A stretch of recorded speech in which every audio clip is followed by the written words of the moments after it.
सर्दियों के मौसम में एक बूढ़ी औरत अपने घर के कोने में ठंड से तड़प रही थी।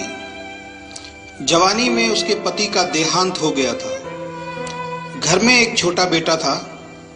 उस बेटे के उज्जवल भविष्य के लिए उस माँ ने घर घर जाकर काम किया। काम करते करते बहुत थक जाती थी, लेकिन फिर भी आराम नहीं करती थी। हमेशा एक बात याद करके फिर काम में लग जाती थी कि जिस दिन बेटा लायक हो जाएगा तभी आराम करेगी। देखते देखते समय बीत गया।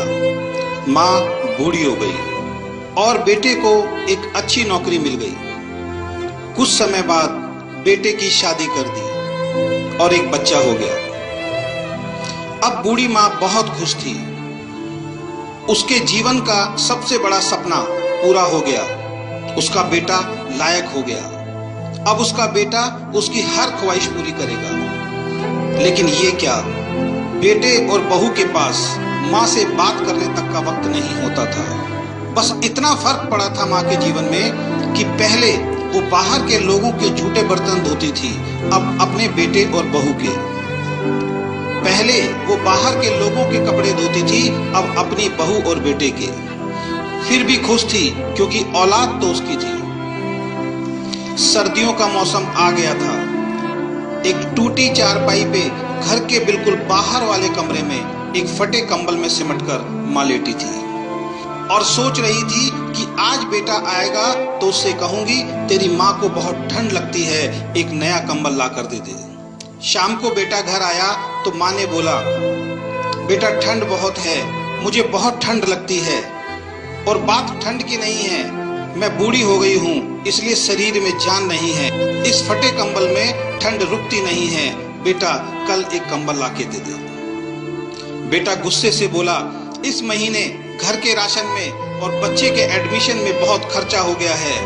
पोते को स्कूल में एडमिशन कराना है, कुछ पैसे हैं, लेकिन उस बच्चे का स्वेटर लाना है, तुम्हारी बहू के लिए एक शॉल लाना है।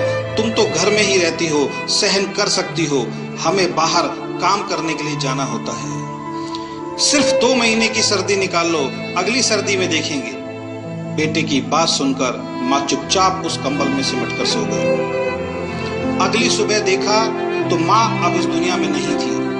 बेटे ने सबको खबर दी कि माँ अब दुनिया में नहीं है। सब रिश्तेदार, दोस्त, पड़ोसी इकट्ठे हो गए। बेटे ने माँ की अंतिम यात्रा में कोई कमी नहीं छोड़ी थी। माँ की बहुत बढ़िया अर्थी सजाई थी, बहुत महंगा शॉल माँ को उड़ाया था। सारी दुनिया अंतिम संस्कार देखकर कह रही थी, हमें भी हर जन्म में भगवान ऐसा ही बेटा मिले। मगर उन लोगों को क्या पता था कि मरने के बाद भी एक माँ ठंड से तड़प रही थी, सिर्फ एक कंबल के लिए, सिर्फ एक कंबल के लिए। दोस्तों, अगर आपके माँ बाप आज आपके साथ हैं तो आप बहुत भाग्यशाली हैं। आज आप जो भी कुछ हो वो उन्हीं की मेहनत और आशीर्वाद से हो। जीते जी अपने माता पिता की सेवा करना आपका पहला कर्तव्य बनता है, क्योंकि उन्होंने आपके लिए अपना पूरा जीवन दे दिया है।